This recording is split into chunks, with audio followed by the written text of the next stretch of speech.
दर्द उठे बड़ी जोर हमर सुखी गलै थोड़ा डकटारा बताई दा उपाय हमरा लहंगा में डाली द दवाई हमरा लहंगा में डाली द दवाई हमरा लहंगा में डाली द दवाई हमरा लहंगा में डाली द दवाई हमरा लहंगा में डाली द दवाई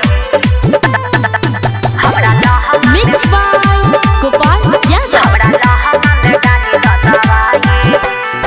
सर्दी बुखार में छको न रोग है सौदी है धई में छसोग है सर्दी बुखार में छको न रोग है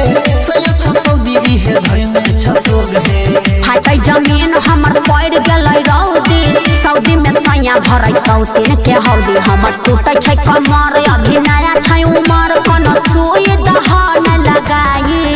हमरा लहंगा में डाली द दवाई हमरा लहंगा में डाली द दवाई हमरा लहंगा में डाली द दवाई हमरा लहंगा में डाली द दवाई हमरा लहंगा में डाली द दवाई हमरा लहंगा में हमरा समझ से अच्छा बाहर के बात है लो एंटीबायोटिक खै ह दिन औरी रात है हमरा समझ से अच्छा बाहर के बात है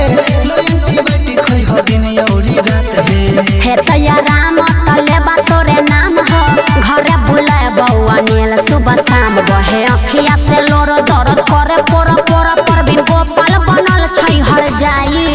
हमरा लहंगा में डाली द दवाई हमरा लहंगा में डाली द दवाई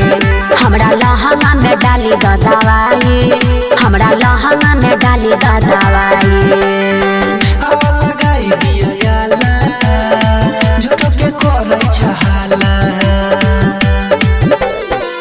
की छपर परेशानी